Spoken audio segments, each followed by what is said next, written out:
Okay, thank you very much for coming. And we are about to reconvene our first session of today. Our next speaker is David Lloyd Dusenbury.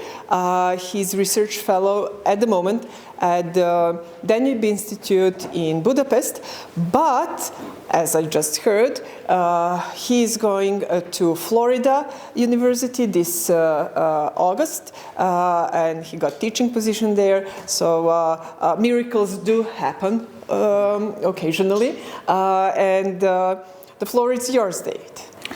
Well, thank you so much, Professor Radenovich, Liliana, both for the invitation and also for the lecture. We did not confer at all, but there are actually 2 points of contact between Liliana's lecture and my own. She referred in her comments to the idea of shipwreck and praying in a disastrous situation. And this is actually an example that the guy we're going to be talking about, Nemesius of Emesa, talks about praying when a ship is sinking. And he uses this to actually frame his world picture in contrast to that of Plato in the Timaeus and the Stoics as well. And another, I think, point of contact with the lecture we've just heard is that I'm basically going to be talking about the idea of freedom and the idea of every human being as a person, a prosopon, in a text of Greek, Greco-Syrian, Greco-Roman, late antiquity. And this idea of every human being a person is a metaphysically rooted idea. Well, we can talk more about that if you like. But among other things, Nemesius makes it exceedingly clear that the dignity of the human person is founded on their rational nature, on their freedom. The fact that every human is a prosopon is because every human is by nature reasonable, free, and so on and so forth. And the text we're going to be talking about, I'll introduce it further, but the text we're going to be talking about was actually a massive influence during the Renaissance. It was both reissued in Greek and Latin versions and in a number of vernacular editions during the Renaissance. And the famous sort of genre of dignitas hominis, the dignity of humankind, rhetoric in the Renaissance was in fact inspired in part by Nemesius of Emesa, whom we're discussing today. Similarly, at the end of the 17th century in Oxford, a Greek and Latin edition of Nemesius was released in Oxford, and the later Bishop of Oxford and Chancellor of the University of Oxford, John Fell, said, "Why am I publishing this text by Nemesius now?" And he said, "We have to combat the Cartesian idea that humans are just an automaton." And so I think one of the enchanted ideas, which is still with us, very politically relevant, I think its relevance is actually being challenged. And we should be very worried the extent to which the dignity of human life is being expressly challenged in the early 21st century. But I think one of the enchanted ideas, which is still with us, is that of human dignity. And so one way of thinking about what I'm interested in the coming moments is to provide some sort of chiming and harmonizing approach to the questions raised in Professor Radenovich's talk. So I'm so glad to be here, always happy to be back in Belgrade and at the University of Belgrade. And although Nemesius has an extremely strong reception, as I've already indicated, in Western Europe and in Latin and in the Western languages, he also is, of course, a father of the unified church, the church before it became Eastern and Western, and has an extremely strong reception in the Orthodox East, and indeed in the Church of the East, so not even the entirely Orthodox East, but he has his own reception in the Iraqi Church of the East. When I was last here, I gave a thoroughly worked out philological seminar on Nemesius' critique of Platonic theories of reincarnation. I'll say just a little bit about reincarnation today when the time comes. But I want to say that this is not a thoroughly worked out philological seminar. This is a more speculative set of comments in keeping with the fact that today is a workshop. And our basic theme is sexuality and what has been called the first Christian anthropology, namely a treatise titled On Human Nature. In Latin, it's often referred to in Romance languages by its Latin title, De Natura Hominis, but of course in Greek it's Periphuseus Anthropou. It seems to have been composed around the year 400, so roughly speaking, Nemesius and Augustinus are contemporaries, written in Roman Syria by someone about whom really all that we know is that he was the bishop of Emesa, which is modern-day Homs, Syria. His name was Nemesius. I guess a few interesting points that kind of help us to place Emesa in the world of antiquity. One is that Elagabal, the Syrian priest emperor who came to a rather unfortunate and very premature end. Elagabal was a priest of a cult and a dynasty which ultimately derived from Emesa.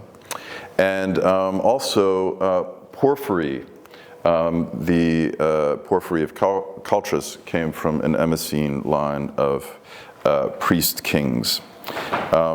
Okay, so this is all that we know about Nemesius, whom we're going to be discussing. There are a number of other interesting possibilities and conjectures about which I'd be happy to talk later on if you're interested. Okay, so I've promised a somewhat speculative seminar in the coming 45 minutes or so. I want to leave plenty of time for us to discuss. And so I'm actually going to begin at quite some distance from 4th century Roman Syria, namely with a still living Parisian Bulgarian philosopher of language, culture, psychoanalysis, literature, Julia Kristeva. I was just having a conversation over coffee about Kristeva's dossier and so on and so forth.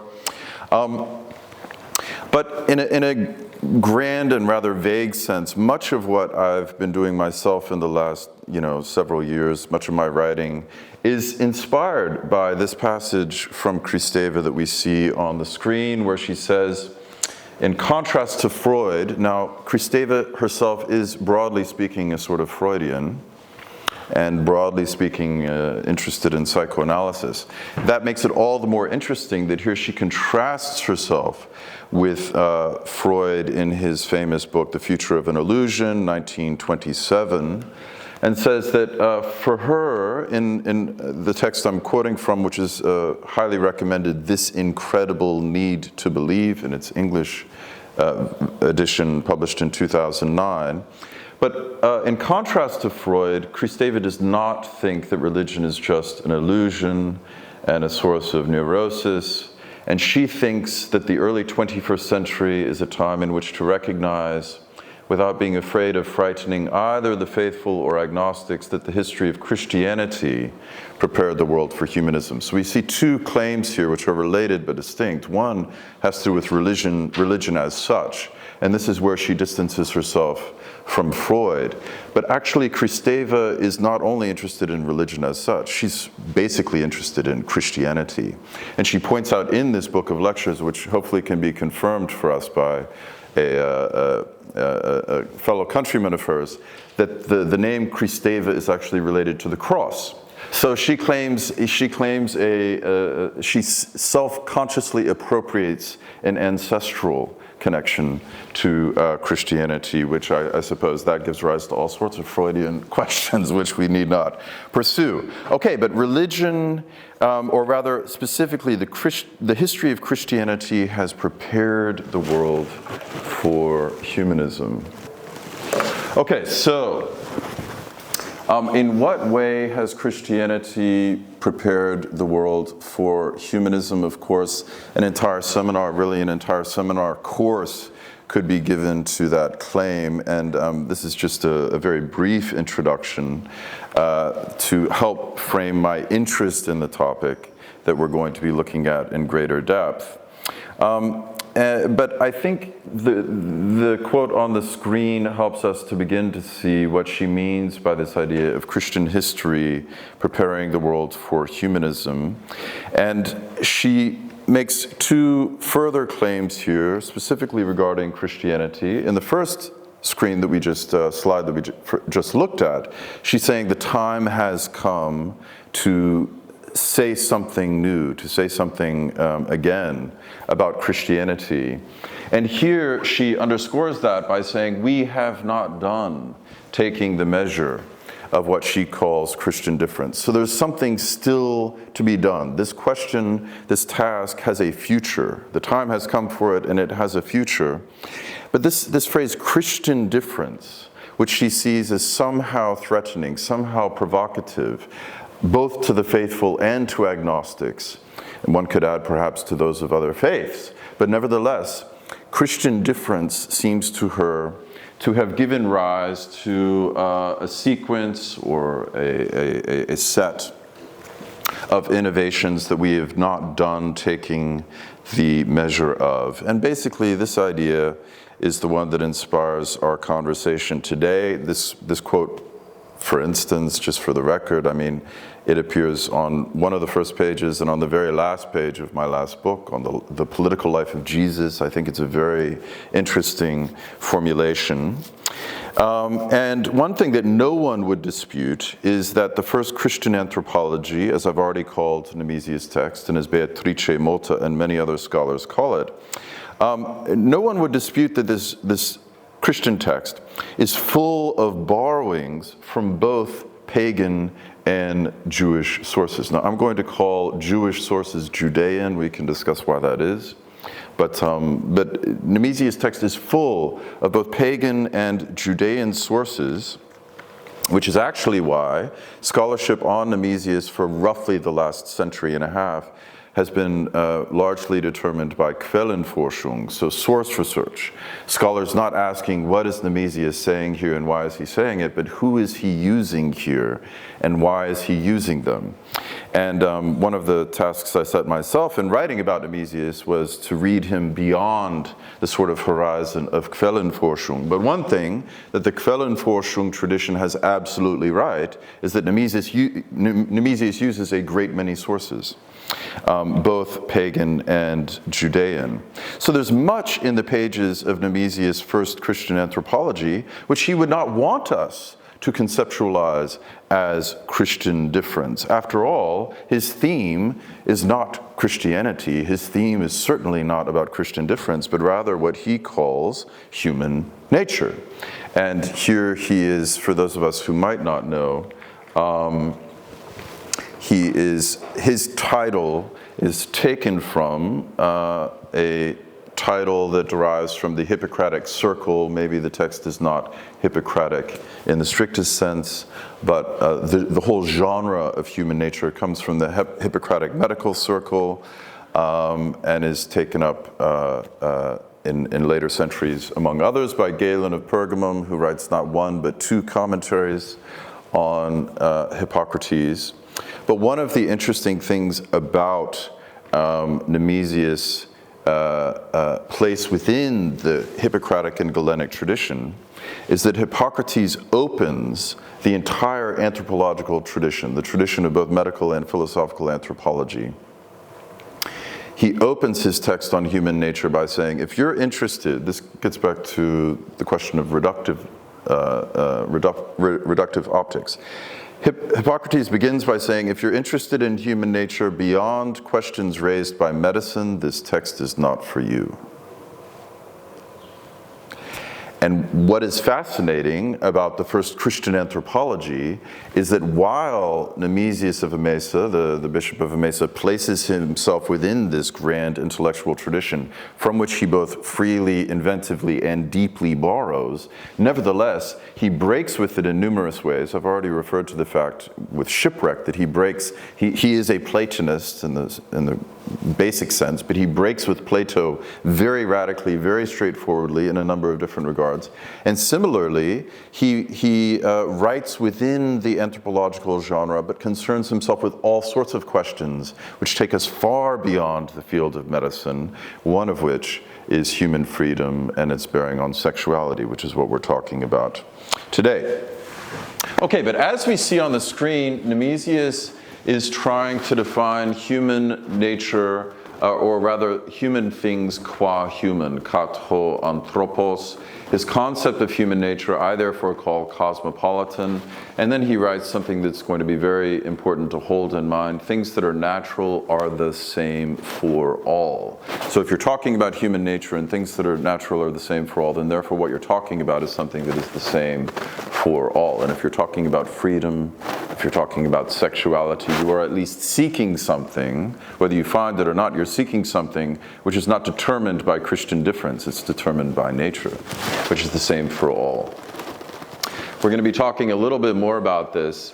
One of the key moves that Nemesius makes is he opens his text by adopting a kind of a very illustrious Neoplatonic definition of the human as consisting of both soul and body. No, intellectual soul and body. But he immediately distances himself from his own tradition, and he says, even though I believe that humans consist of an intellectual soul and body, not all humans would agree. And he wants to root his anthropology in something that all humans would confess in common. And that's going to be very important for us as we think about freedom and sexuality, because Nemesius, as we see, also holds what is something that all humans attest in common. He believes that a knowledge of what is in our power, ephemine, is naturally inbred in all humans.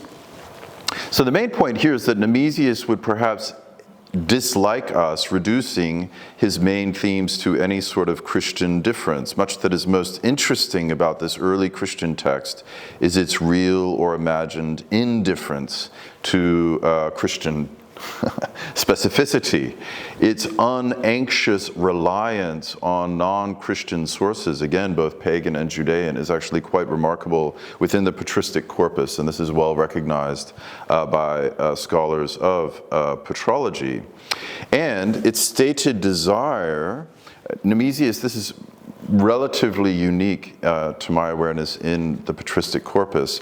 Generally, you have texts which are addressed to Christians, or you have apologetic and polemical texts who are addressed to either erring Christians, heretics, or those who are not Christians. And Nemesius says, I am speaking to Christians, and at the same time, I'm speaking to Hellenes and Judeans. So he is not only speaking about, but speaking to Christians and non-Christians at the same time. Be that as it may, how we might think of Nat Halm as being one of the texts, how might we think of the De Natura Hominis as being one of the texts which, in Kristeva's phrase, prepared the world for humanism? You see on the slide the 9 points I'm going to really touch upon in the coming moments. We're already on point 3. On Christian difference in Michel Foucault's late 4-volume opus, The History of Sexuality, for together with Kristeva, the late Foucault is one of, my interlocutors and many others' interlocutors on the theme of sexuality, but specifically freedom and sexuality in early Christianity and specifically early Christian anthropology.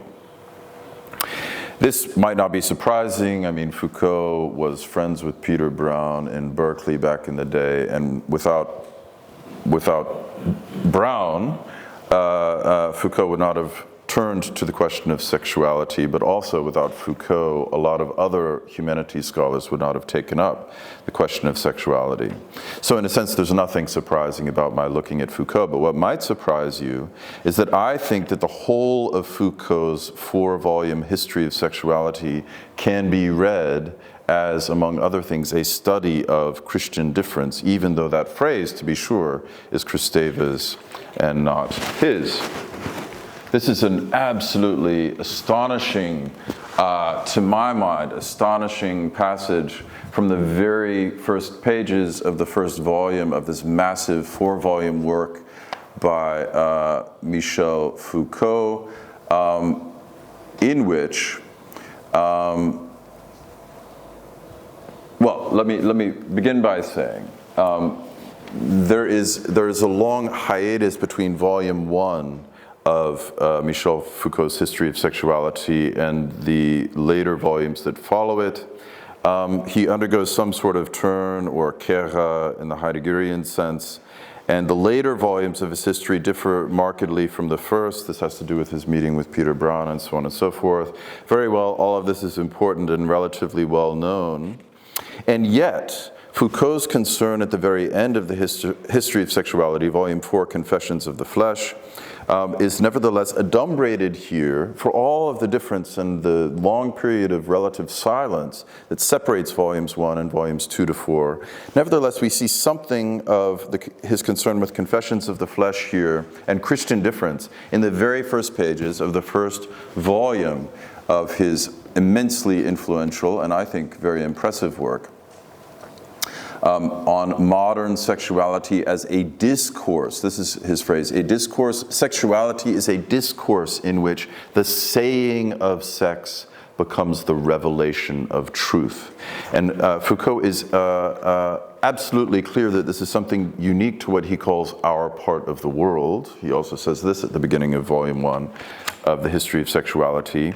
And he recognizes that this modern discourse in which the expression, a discourse about sex becomes the revelation of truth. This discourse is, in immensely complex ways, originally rooted in Christian practices and modes of thinking, both about pleasure, desire, and the person. Foucault sees here the sex revolutionary fervor of the mid-20th century, which is still very much with us in the early 21st century in Europe and the United States, as a sort of late Christian or post-Christian ecstasy. He refers to a great sexual sermon. A great sexual sermon which has swept through our societies over the last decades, which has its prophets and its exegetes and so on and so forth. One might think, for instance, of a text by Herbert Marcuse, a 1955 text, Eros and Civilization, as one of the great kind of moments in this sexual sermon that Foucault refers to. We could note in passing that Marcuse worked, we've already referred to Kristeva's dossier. Well, Marcuse has a different dossier. Herbert Marcuse, this great theorist of the counterculture, so-called, worked with the United States Office of Strategic Services, which is a forerunner of the CIA. So his work on Eros and Civilization is by no means politically innocent, nor is it even necessarily purely culturally Marxist. But we can kind of set that to one side. Foucault is clearly engaging in polemics here, but that does not mean that he is not serious. And in a sense, I think the latter 3 volumes of his History of Sexuality serve to demonstrate just how serious he was.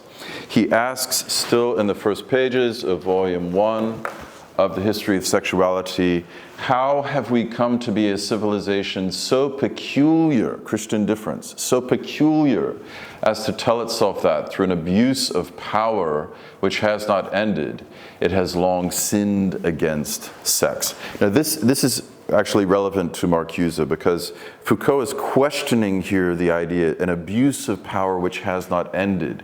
Foucault says the entire modern discourse of sexuality assumes that we are being suppressed and repressed by interdictions and prohibitions, which we'll say more about in a moment. But Foucault reverses this, and he says, power doesn't always say no to sex. Power doesn't always say no to desire or pleasure. Perhaps, Foucault asks already in the 1970s, perhaps power is saying yes to all of these things. And this lends a very interesting perspective to the fact that the author of Eros and Civilization was working for the forerunner of the CIA. Perhaps already, as Foucault realized, power can very well, rather than repressing, can say yes to desire and pleasure. Okay, but Foucault seeks to radically weaken, without perhaps entirely rejecting, a historical discourse which was then in ascendancy in France and perhaps now is still ascendant, mutatis mutandis, in many parts of Europe and the United States. I can't speak for Serbia or the Serbian Academy. Namely, a rather doctrinaire, which is not to say uninteresting or unsophisticated discourse that Foucault himself, as we see here, called Freudo-Marxism. In crude terms, this is a discourse that describes sexual interdiction to rather self-evident forms of social psychological repression. So the prohibition of sexual acts is an act of an abuse of power, as we saw on the previous slide. For a certain Freud, of course Freud has many works and many phases, but for a certain Freud, the source of all sexual repression is familial and is centered on the figure of the father. For Marx and co., sexual repression would stem from property rights, from class formation and familial class considerations, from the class consolidating mystification that he calls, and he's not the first to call, ideology. There are those here who know Marxist doctrine better than I do, but I hope this suffices as some sort of crude representation.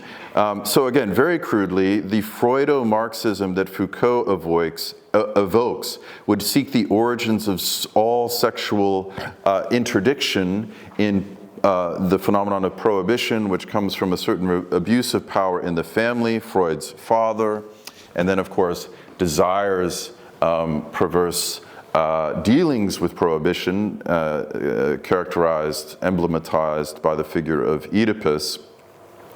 And in the Marxist kind of half of the Freudo-Marxist structure, we see the class structuring effects of property, which both needs and produces what Marx and Engels derogatorily call the Holy Family in the 1840s. Okay, so this is the Freudo-Marxist picture that all interdiction has to do with repression, and repression is derived in particular ways from the modern family and from the capitalist, the capitalist organization of society. In contrast, Foucault sees the strength, Foucault sees the strength of this discourse, and yet his objection to it could not be simpler and at first glance more modest.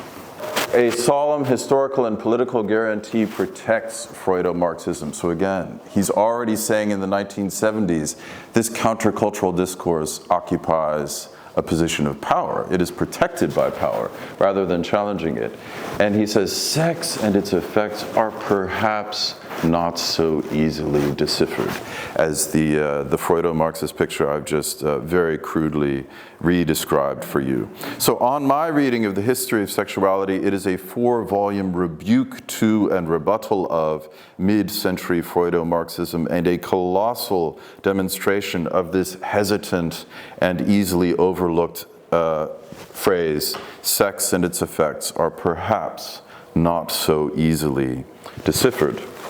In broad strokes, it seems to me that Foucault's 4-volume meditation on Christian difference, which doubles as a critique of facile mid-century Freudo-Marxism, turns upon 3 claims which I will briefly sketch. First, as we see here, the valorization of what we might in the 21st century call heteronormative monogamous marriage and its procreation-centered ethic, which entails a more general disqualification of sexual pleasure, All this, according to Foucault, has nothing to do, simply nothing to do with capitalism or with modernity, since all of what I've just stated for you can be observed in a huge set of pagan sources from Greco-Roman antiquity. So this is why Foucault becomes so fascinated, thanks to the great Peter R.L. Brown, I think, with antiquity. And there's a lovely scene towards the end of Foucault's life related by one of his colleagues. He runs into in a corridor, and he said, and of course at this point he did not have long left to live, but he said, if I could, I would spend the rest of my life studying the ancients, which I think is, something I sympathize with. So on the one hand, heteronormative, monogamous, and let's say sex repressive or pleasure denying, ascetic marriage, Foucault is very good on the fact that monogamy as such is an ascetic institution, actually.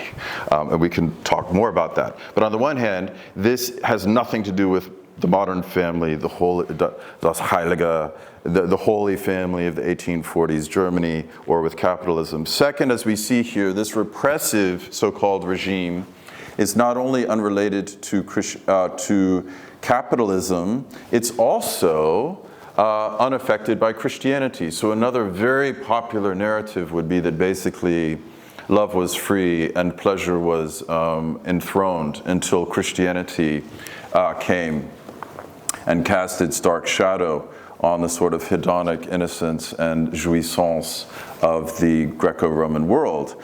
And we see on this slide that the basic repressive regime I've just sketched was sanctioned and, quote, essentially unmodified by the second century church fathers. This is what we see at the end of the quote on the slide. So whatever Christian difference might be, and according to Foucault, or rather, whatever Christian difference might be here, according to Foucault, it is not linked to the elaboration of a more intensively repressive sexual regime. What it is linked to, according to Foucault, is what we already have on the screen, namely a new mode of experience, that is a new mode of transformation of oneself by oneself. Foucault also calls this transformation of oneself by oneself a technology of the self, which I think incidentally is in a complicated way. Foucault did read in French the Czech Cold War dissident philosopher Jan Patočka. I'm working on it at the moment. And I think Patočka's idea of care for the self, souci de soi in French, is related to Foucault's concern here with technology of the self. The point is this: what Foucault sees as Christian difference is what we might call a new form of subjectivity, or more precisely, a form of subjectivity in which sexual desire becomes a theme to be observed, interrogated, and expressed. Sexual desire. Now, this is very important, and we're going to come back to desire in my concluding remarks. Crudely put, and Foucault describes his history of sexuality, he said it's a history of desiring man. Crudely put, it is not for Foucault the repression, but rather the interrogation and, in confession and other practices, the expression of sexual desire. The link between, because another way that Foucault describes his whole project is he asks, why does sex become something to say? Why do we talk about it? Why do we talk about it in the way we do as a revelation of the truth? And this is what he sees as ultimately being related to the culture of confession, the expression of sexual habitus, sexual desire. The link between erotic habitus or inclination and what Foucault calls the revelation of truth that makes a Christian subject different from a pre-Christian or Greco-Roman subject seems to be where Foucault is looking. Christianity does not bring a new battery of repressions on his view, but rather a new set of questions, and with them of both collective and subjective techniques de soi, technologies of the self. All right, this brings us back to Nemesius, for although his anthropological theory is, as I've already said, based in his own mind on what all humans know to be true, it is, and we must bear in mind that there are very different ways to elaborate. There are very different data on which one can seek to elaborate anthropological theories than what all humans confess together to be true. It is nevertheless still, in Nemesius' mind, something that all humans know to be true about themselves, that certain things are ephemin, in their power. A knowledge of what is in our power is naturally inbred in all humans. Now, why is this interesting for us in light of Kristeva's and Foucault's introductory material? Well, for two reasons. First, because Nemesius hopes for all humans, pagan, Judean, and Christian, and these are for him the decisive kind of categories in which humankind, or these are the sects and the peoples which have significance for him in his world. He wishes for all humans to recognize in themselves the truth that some things are in their power. I think in passing that this is something like what Immanuel Kant will later call in his second critique, his ethical critique, a fact of reason, Faktum der Vernunft. And we're going to end by talking both about desire, but also about Kant. I am very partial. John Merenbon says that the Middle Ages last from roughly the year 200 to the year 1700. And I very much think that Immanuel Kant can and should be read as a kind of a late scholastic. I think a lot of his philosophy of human freedom and dignity are indebted, whether he knew it or not, to the Christian legacy, which Nemesius is absolutely crucial in. Okay. We are all meant to recognize the truth of human freedom and thus of human culpability, human imputability within ourselves as a fact of our inner experience. Therefore, in a real sense, Nemesius anthropology can be called, this is a terrible word, but we will call it subjective. It rests, or it is held to rest.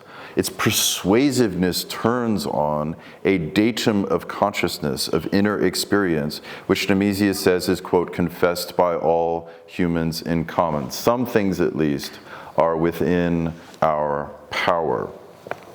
Even though Nemesius well knows that humans disagree about what this experience means, they theorize it differently, and he knows quite a lot about theories of determinism and fatalism, and we can discuss that if you want. But the point is, he would argue that even though the Stoics deny free will, they confess that some things are within our power. So it's actually an interesting and a subtle argument. Still, the first Christian anthropology rests on what we are told is a or the subjective experience of all humans. Why do I say the subjective experience of all humans? Well, can one speak of a subject at all, or of a person where there is no possibility of guilt? And Nemesius would say, you cannot speak of a human. A human cannot speak as someone who does not recognize themselves as at least a possible subject of guilt. Namely, though, he's not talking about guilt here, though. Ultimately, he's talking about freedom, and thus of what we can again call, I don't like these words, these are all Latin words, but we can call individuality. There are Greek analogs to these terms in his text, but we need not get into that. This is interesting for us, second, because Nemesius clearly holds that all humans, we're talking about freedom and sexuality. This will strike us as unbelievably banal, but in the ancient world in which Nemesius wrote this, I think it was actually revolutionary. The bishop of late 4th century, early 5th century Homs said that all humans have, quote, free will, to autoxousion, about sexual intercourse in De Natura Hominis, chapter 25.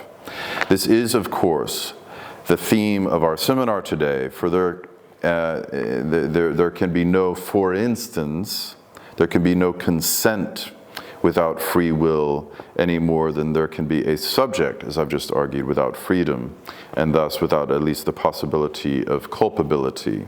If Foucault sees Christian difference as being a question of a new form of experience of sexual desires and acts and reflections, as we've already seen, then we might begin to suspect, on turning now to Nemesius, that the subjective experience of freedom, and thus of a precondition of consent, and crucially, the precondition of a withholding of consent in matters sexual and otherwise, might constitute something like the core of this new form of experience in what Foucault calls, as I've already said, our part of the world, in History of Sexuality, Volume 1.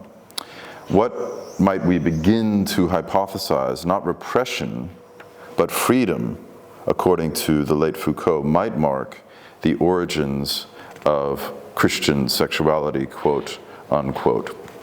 So, if a subjective experience of freedom and with it of guilt is Nemesius' basic datum, he seems to really mean that this experience is universal. His sincerity or integrity, in any case, the real universality or the pretension to real universality of his theory is, to my mind, confirmed by two rather glaring absences. So the point I'm making here, in ways I hope will be rather interesting, because even if you're not interested in Nemesius, we're talking about the first Christian anthropology, and I think this is a rather significant point. So the point I'm making is this. He says he's interested in what is common to all humans, and there are two things lacking in his text, which could very well be present in his text, and their absence, to my mind, indicates the fact that he really means what he says. He's interested in what is common to all humans.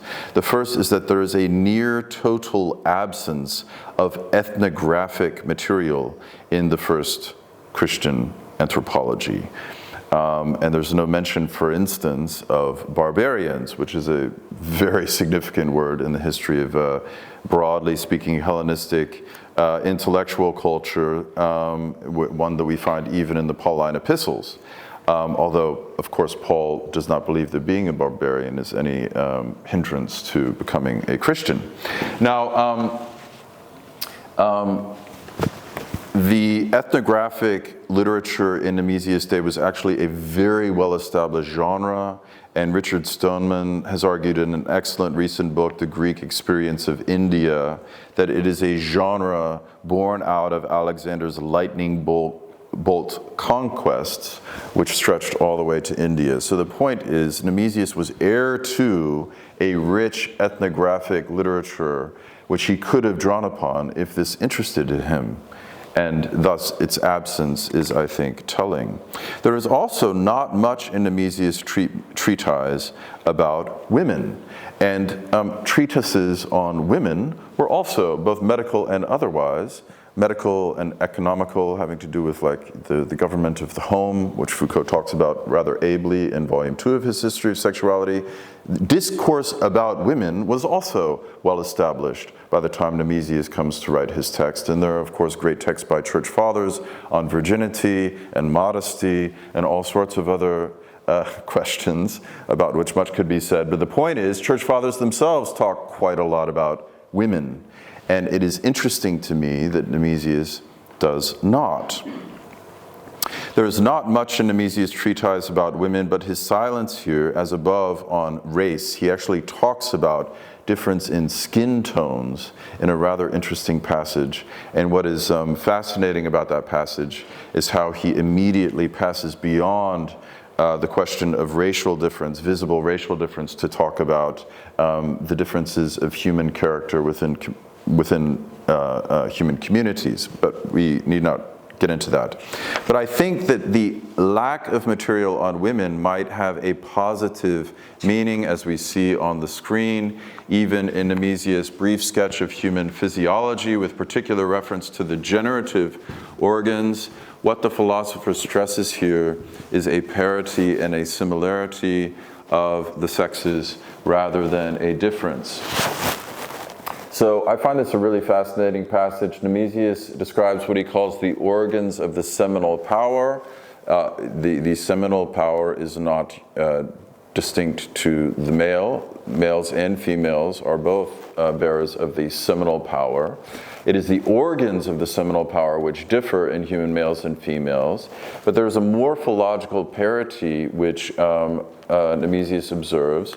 Women have the same parts as men, inside and not outside. So, for instance, the testes and the ovaries, we need not get into much greater detail, but actually this is a rather sophisticated and advanced and I think correct sort of morphological description of the parity between the sexes, even in the question of the generative organs.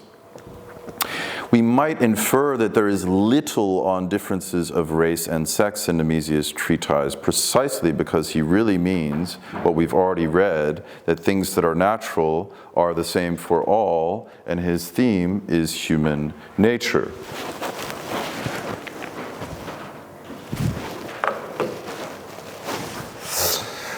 Having made this preliminary point about what we might call Nemesius' metaphysics, a metaphysics which he thinks is attested by all human inner experience, namely that humans are free, let's say just a bit more about Nemesius' physiology, because in an earlier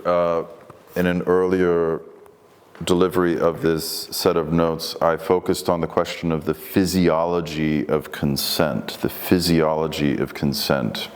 But consent, and crucially the withholding of consent, the refusal of consent, and the prominence which we give to consent is, I would say, a metaphysically and a culturally informed one, that the phenomenon of willing or not willing is of essential significance and relates to the dignity of the human person. So we should not take this to be simply self-evident.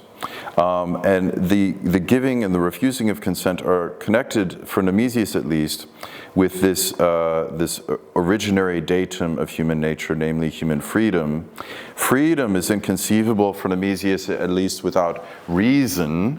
Therefore, the physiology of consent in the first Christian anthropology begins with Nemesius' thesis on the slide, which he takes from the great, what he calls the marvelous physician Galen, namely that body is the instrument of the soul. Body is the instrument of the soul. One can therefore have a situation in which the instrumental relationship of the soul and the body breaks down. And this is why the body can do things, or things can happen to the body, which reason is not consenting to. And the instrumental relationship is broken. But you can only have a broken relationship where there is in fact a relationship.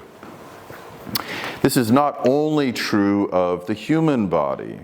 The reason why both Galen and much later Nemesius oppose then still current theories of reincarnation, which is what I talked about the last time I was at this august faculty, is that they both conclude that for each species of animal, eidos zou, there is a different species of soul, psyches eidos. Every species of animal has its own species of soul. Therefore, reincarnation between species is kind of medically and metaphysically prohibited or ruled out of court.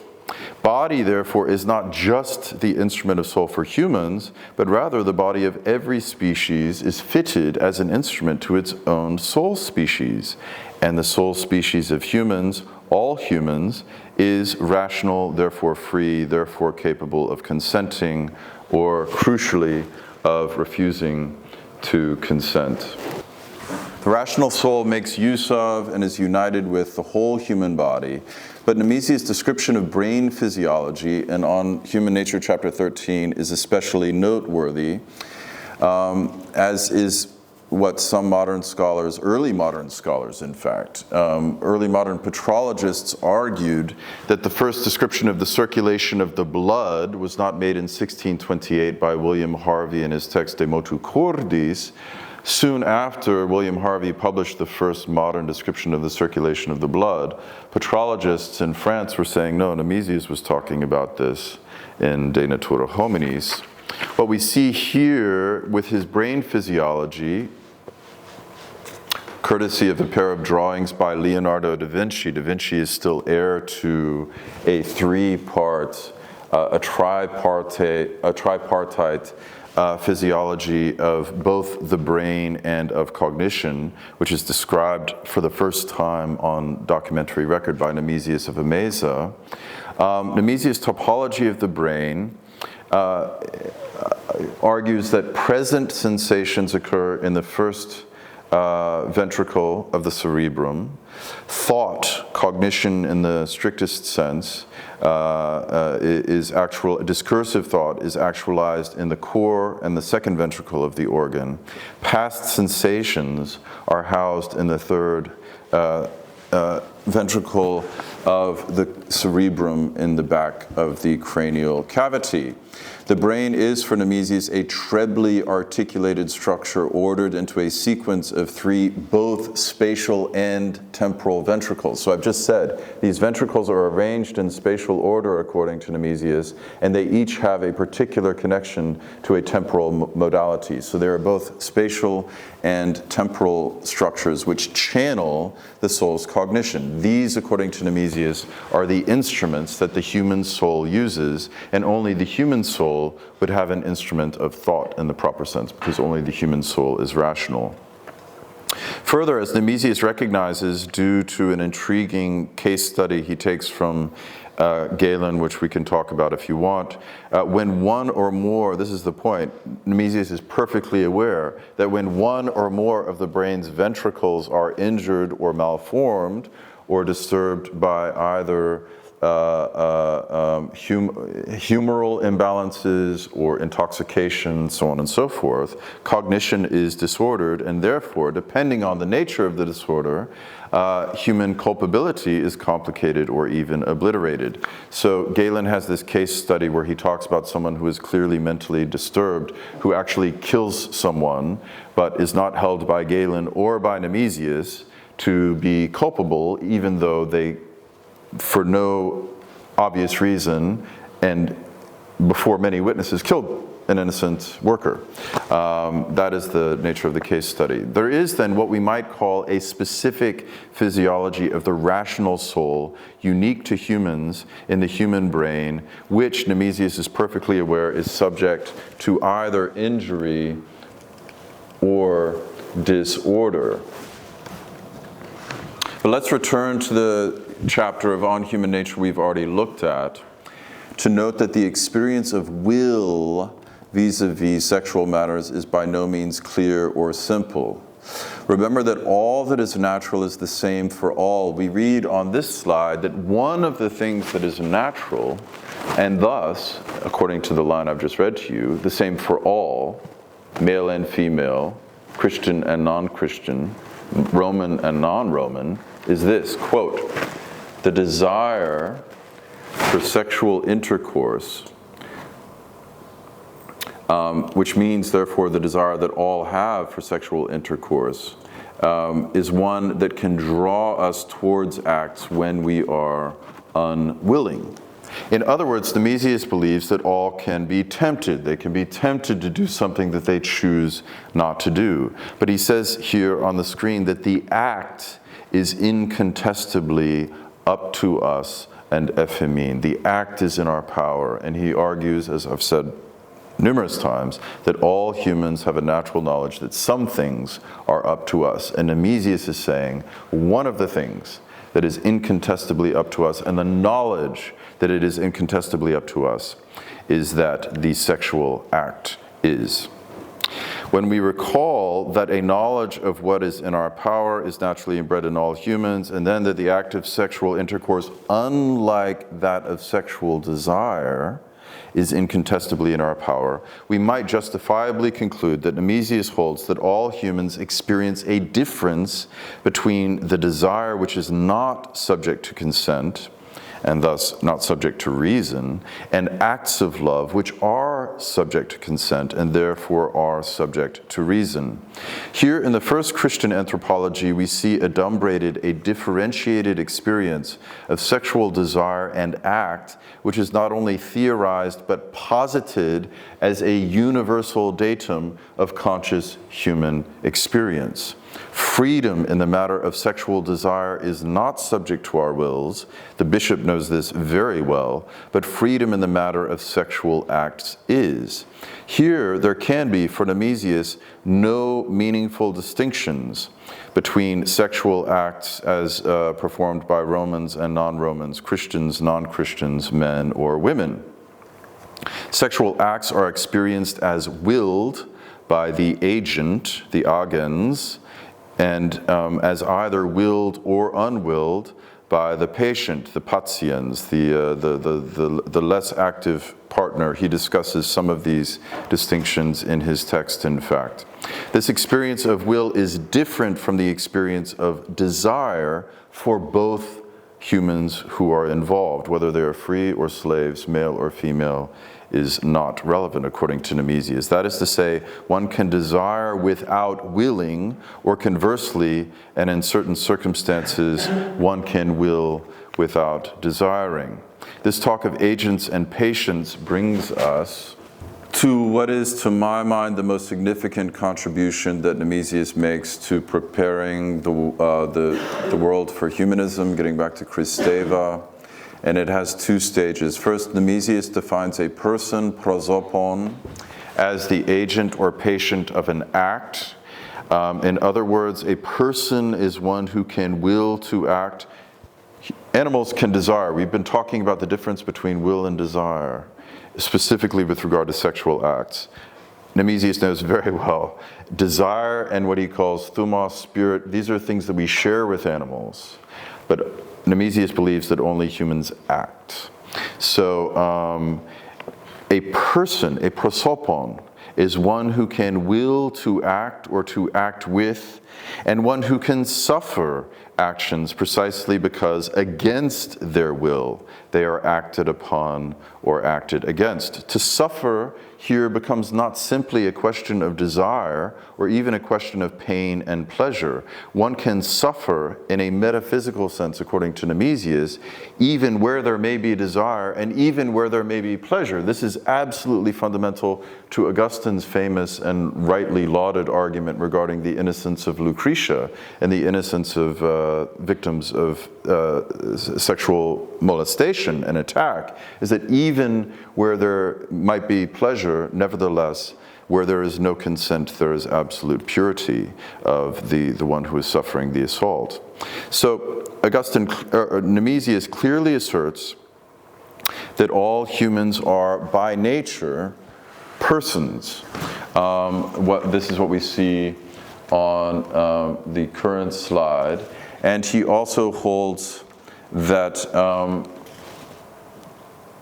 a person cannot be used as a mere instrument, organon monon. I really don't think we could hope for a more precise formulation of what Kant regards as absolutely abhorrent in the use of humans as a means only.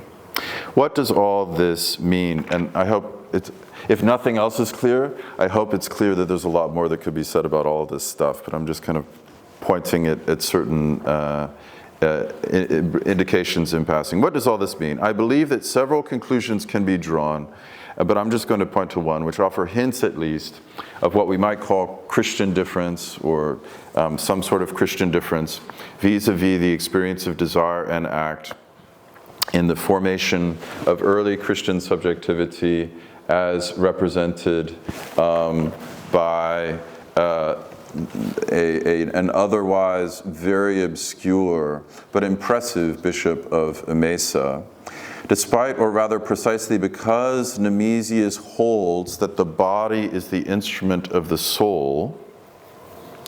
And let's remember here, getting back to reductive discourses,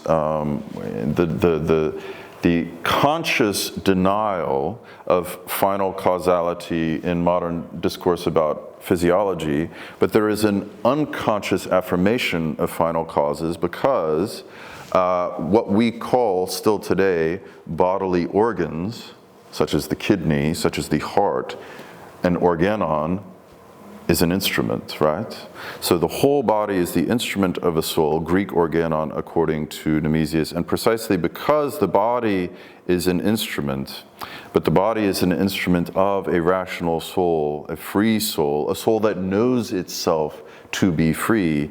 Therefore, the human person cannot be treated only as an instrument, only as a means. And Nemesius actually takes this very far. I've mentioned that he discusses fate and determinism, and he says explicitly he doesn't care whether it's humans or a divine entity using humans as a means only. It's illegitimate and it should not be contemplated. So he believes God not only does but should honor human freedom. So I think what we see here is something like Kant's kingdom of ends, adumbrated, I'm speaking very crudely, in the first Christian Anthropology, and we see in various ways how this is reflected in his rather scattered and not especially systematic comments on sexual acts and even human physiology. And I think that Nemesius deserves a place in the broader question of Christian difference in the history of sexuality that Foucault explores, and it seems to me that what Foucault calls, this is my last comment, what Foucault calls in volume 2 of his history of sexuality, the use of pleasures in the pre-Christian Hellenistic world might become rather a question of the use of freedom in the Christian epoch. And I think this has vast and not, we recall that Chris Davis says we have not yet done taking the measure of Christian innovation, and I think this has vast and still unfinished implications for thinking about human sexuality. So thank you. Thank you for the very interesting and inspiring lecture. I would like to ask about the statement of Nemesius. Maybe I'll put it correct, maybe I'll just paraphrase it, but the essence will be in it that the knowledge of what is in our power is inbred in all humans. Is this an ontological statement in terms of philosophical anthropology? Well, I think that's what's interesting, is that it is ontological, but he frames it, when he says it's a knowledge is inbred, that's what I was trying to get at, is that he frames this metaphysical assertion as one that is not undeniable, not consciously undeniable, because as I've already said, he's perfectly aware of entire and very sophisticated philosophical traditions which consciously deny human freedom and have very elaborate and often quite convincing reasons to do so. He's perfectly aware of this. So he seems to be saying this is a metaphysical claim that Christians, specifically Christians, he constructs his whole discourse of human freedom, both draws upon and in his own mind passes beyond the Greco-Roman tradition. So he's very aware that he is taking freedom, Christians take freedom further than Plato did. So Plato is kind of one of the good guys, but he still says, among other things, Plato was not a big fan of petitionary prayer. And this is very important for Nemesius, because not only humans, but God has freedom, according to Nemesius. And of course, it goes without saying, why do humans have freedom? Because humans are children of God, he calls us. We're made in the image of God. And that image is precisely the image of a free God, not a fate-bound God. But I guess what I find interesting is that it is a metaphysical claim that he believes will resonate. There will be some sort of self-recognition of this metaphysical claim by all humans, even if they consciously deny it. I think that's a rather interesting, since we started with Freud, from a Freudian perspective, that's a kind of interesting argument. Thank you for such a dynamic lecture. I actually forgot about my hunger, so I guess that's a great compliment for a lecture to beat such a primal instinct. Well, to follow up on this question of freedom, if we, let's say, obviously this is a kind of a sin, but if he had to classify Nemesius' view on freedom in terms of, let's say, contemporary conceptual scheme, he would be kind of libertarian, right? But in what kind of sense? Is it like an act can be genuinely new and undetermined, to be determined only by will, or is it only a suspension of, let's say, an act that is naturally determined to happen? For instance, a desire that prompts us to do something, so we can, by using our own will, suspend the act.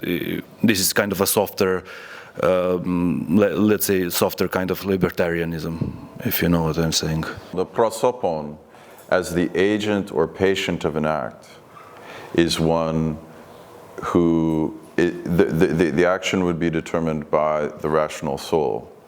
And of course, when you get into the question of temporal causality, and this I think is not so different for Kant, but when you get into the question of causality, of course, the rational soul is precisely what puts us in touch with eternity, which I'm not conflating Nemesius and Kant, but certainly for Nemesius, although there is some sort of timeless quality, of course, to the form of law that engenders respect in Kant and so on and so forth.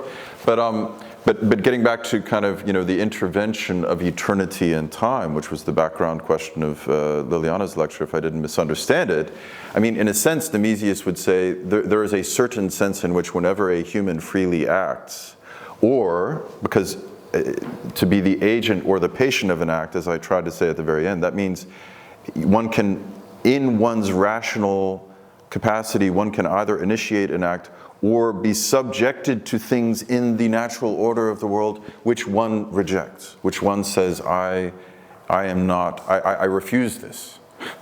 That is a very important capacity, of course, right? But I guess what I'm saying is, it seems that in some sense this is the point of contact with eternity. Because the rational soul is what puts us in touch with eternal things, and to the extent to which reason is initiating a new sequence of effects in the phenomenal order, or however you want to phrase it, then that is actually kind of some sort of point of contact with eternity. Yeah, well, this, I guess that, especially if you talk about this more radical kind of freedom, it's obviously kind of ex nihilo act, actually, because it has nothing, it cannot have anything that is presupposed in the past, right? If something is in the past and determines the act, then this act is not free anymore by definition. So this is I guess this is the contact with eternity you're talking about. And also, maybe this is an oversimplification, but this is precisely the core of our, let's say, on this perspective, the core of our humanity, because this capacity to act freely without being determined by anything else except us is actually really what separates us from anything else in the nature, I guess. So this is all very, very interesting and very good and very thoughtful and thought-provoking. But all I would say is one of the things that's interesting about Nemesius is that, in a sense, he doesn't, and I think the Desert Fathers are the same way. They do not come at the question of freedom, the experience of freedom, ex nihilo. Quite the opposite. Like, freedom is something you're seeking, and it is a very long and arduous path to get there. So on the one hand, getting back to the first question, which was also very thoughtful and thought-provoking, on the one hand, Nemesius is saying we all have an inchoate and a kind of provisional sense that that we are persons, and we're persons because we're free, and we're free because we have some access via reason to higher things. to things which are not determined in the natural order, but which are capable of determining the natural order. But one of the things that's fascinating about him is he actually has a very well-developed, because he loves Galen and Hippocrates and all of this stuff, he has a very well-developed physiology, and he says, look, you can inherit all sorts of impulses and tendencies and character traits from your parents. This is self-evidently the case. Galen has a text on basically why he doesn't think the soul is immaterial, and his argument comes down to this. Well, or no, the Stoics actually have a text which I think Galen addresses. I think it's Cleanthes has a text on the resemblance of children to their parents. And it's like, what are you talking about? We can see where you come from, right? And this is what's interesting, is Nemesius actually, when he's talking about the Stoics, he says this is the strongest argument they have. This is a really strong argument, is the argument from dissent. And so he gives quite a lot of ground, kind of empirically, and he talks as well, of course, one of the, what did the ancients call, and Nemesius calls second nature, is habit. So it's like you get your nature, so much of your nature, your particular nature, from your parents, and then here comes habitus and culture and all of this, which also determines so much. And Nemesius is very aware of all of that. And this is what's interesting, getting back to the question of ex nihilo, is he says, but we are free to fight. We are free to fight our own impulses and our own habitus in our own inheritance. We're free to fight what he calls bad mixture. And so I think there's actually, even though, let's say metaphysically, he might be described as a libertarian, maybe, but I think when his entire approach to the problem would be very alien to some of the modern discourses, I think. Thank you very much. It was wonderful lecture, informative as always. I heard David's talk before, and it's always a pleasure to hear him. Now, I was wondering while you were giving a lecture, while you were talking about psychology behind human actions in Nemesius, and how novel Christian thing was this emphasis on how we are free to refuse, to accept. And now I'm wondering, what would be the difference?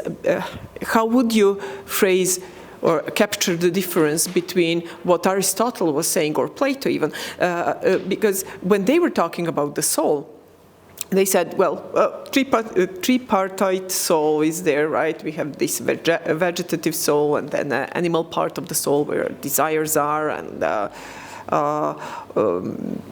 then we have rational soul. Now, the goal, if we are to live a good life, meaning ethical life and not just happy life, but both, our reason needs to be in control. But it's more than that. It's not that the reason needs to say no or yes to particular desires, lower desires that are coming from our belly, but to shape them. So eventually, and Aristotle thought that that would be ideal result of education, that you, moral education, that you get a citizen at the end of the day who only desires things that are good. So it's not just that you have lower desires in control, so you have the power to say no. You have the power, well, the power is in shaping that you only desire what is acceptable. So that's the ideal in Aristotle, and that's also, when you read laws, Plato's laws, that's the ideal in the book 7th, I think he's talking about education, and that's what he's striving for, that people get their characters shaped, so that they don't really have these inner struggles but at the end that they just, I mean, that's the ideal, that they only desire what's good. So it's not that they do, but again, not so much talk about the freedom there, but but the freedom, of course, is in reason to accept or refuse, but then you have some kind of extra effort to make to get your soul in order so that you don't have bad desires. So what would be the difference? Just some thoughts, if you have, like, between this Christian version, because it's not so unsimilar to what Plato and Aristotle believe, but yeah, but it's Christian, so it's novel. This is a wonderful question, and I really should have a better answer, because this is the sort of, I should not have written a book about Nemesius without having an answer to this. But so a little thought. I mean, I do think this is very crude, but I think the Stoic universalism is very important. So really this idea, I mean, there were apparently some women in Plato's academy, and of course we have Hypatia, and of course how does the symposium end with a woman who's old and a foreigner pointing the way to divine beauty. So I mean, there's a lot to be said about women in the Platonic tradition, but generally speaking, I think the kind of strong insistence on both males and females as capable of fully partaking in the philosophical life is something we really see emerge with the Stoics. And then where else do we see that in the ancient literature? Paul, basically. Now, there are lots of things to be said about Paul, but whatever he says at various different points in his text, which we can discuss, he does make that claim. There is no male or female in terms of citizenship in the divine kingdom. So on the one hand, I would say some sort of like Stoic universalism, and then at the same time, this is a bit more hesitant, but Nemesius' text is not complete. A lot of the greatest, I'm not saying it's one of the greatest texts actually, but anyway, a lot of great texts are incomplete. It's not complete, it breaks off, and we don't know exactly what he intended to go on to discuss. But it ends in a way that is actually rather contemporary, sadly, very sadly contemporary. He's talking about war crimes. And he's talking about all the terrible things that humans do to each other in conflict. And I guess the other thing that I would say is perhaps, so you have a kind of cosmopolitan, or I'm hesitant to use this word because it has political resonances. I'm using it in a metaphysical sense, an egalitarian, a very, very strongly egalitarian element, which I would trace to Stoicism, linked with pessimism, linked with a sense that no, we are not all headed to some sort of, post-historical end of history dream world. Well, he does think we are, but only if we repent and, thanks to the power of God and so on and so forth. He's a bishop. But so I think perhaps both and when I say egalitarian, again, I've already pointed out that he's roughly a contemporary of Saint Augustine, and Augustine has this passage I always have found fascinating in his book on the true religion, which you want to talk about Christian difference. That's how Augustine describes Christian difference, de vera religiona. But he says basically, he said, this has to do with resurrection. He says, well, if Socrates and Plato came back to life and they saw the church, what would they say? That's a kind of interesting question. And so Augustine says they would be amazed that we are teaching basically normal people to do what they never dared. They never had the audacity to teach the masses. So on the one hand, you have this this kind of egalitarian ethos linked with what I would describe as a profound and realistic pessimism about the perfectibility Yeah.